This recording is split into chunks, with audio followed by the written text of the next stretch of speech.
Hello there. My name is Mr. Chuku. I am happy to be here with you. I am here to take you on an exciting journey through the world of science.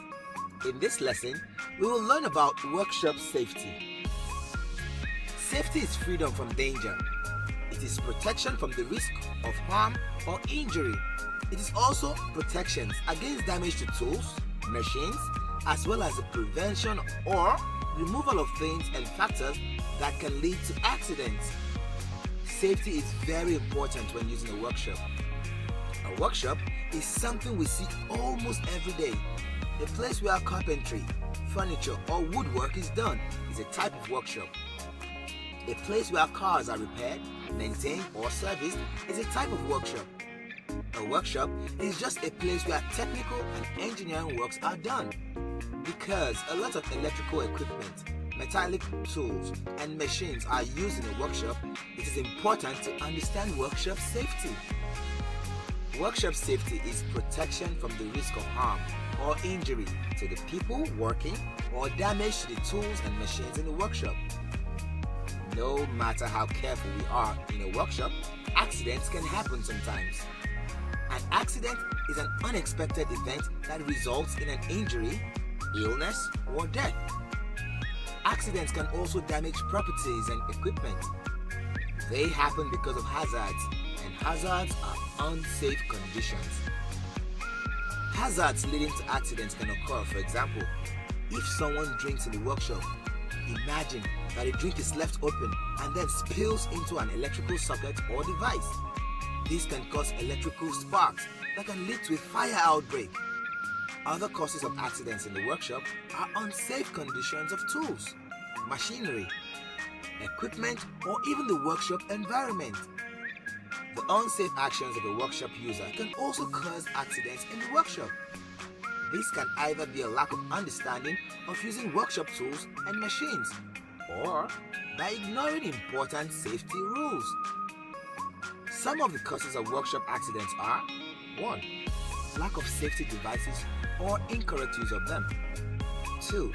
Failure to use safety devices provided in the workshop. 3. Failure to follow the rules and instructions for handling tools, equipment, and machines.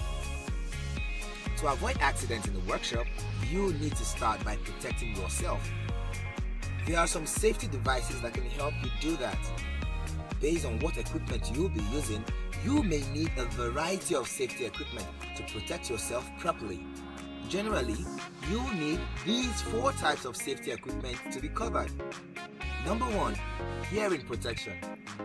Anytime you have a machine running, especially for a length of time, you will need to cover your ears. While short amounts of high noise levels don't immediately register a problem, long-term exposure to loud noises can damage your hearing permanently. Use earmuffs, earbuds, or other approved hearing protection to dampen or muffle the sound and preserve your hearing. Number 2, eye protection.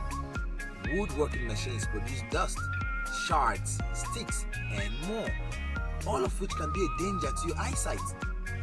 Keeping your eyes, and in some cases your face, covered is an easy way to prevent injury. Using safety goggles when running most machines is plenty. In the case of a lathe or some saws, you may need the greater protection of a full face shield to keep dust and debris out of your eyes. Number 3, lung protection.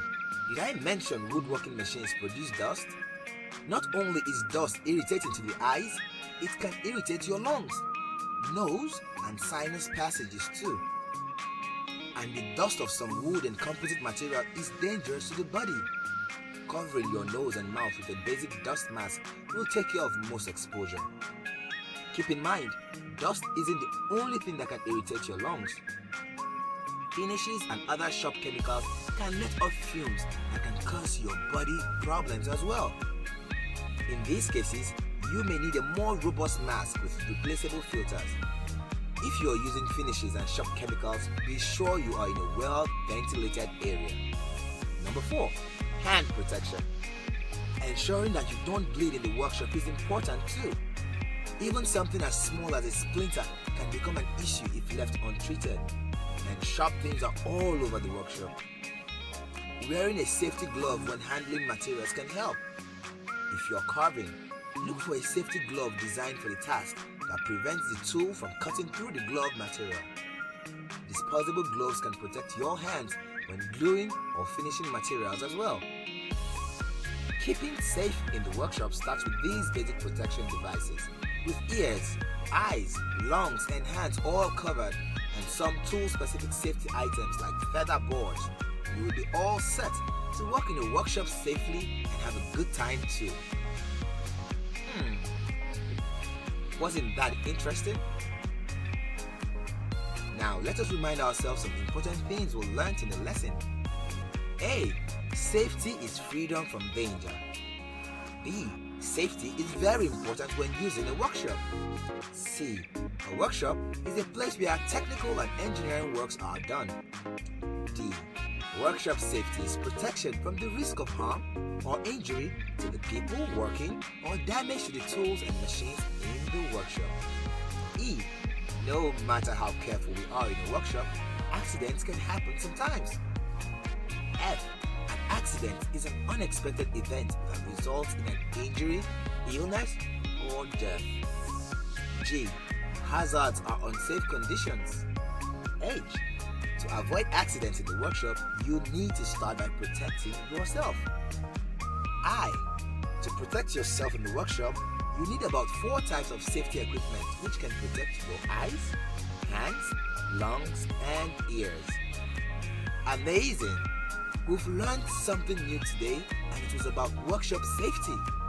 And just before we finish up this lesson, let me ask you some questions. They will help you remember things even more. Number 1. What is safety? You're right. Safety is freedom from danger, and it is very important when using a workshop. Number 2. What is a workshop? Great! That's correct. A workshop is a place where technical and engineering works are done.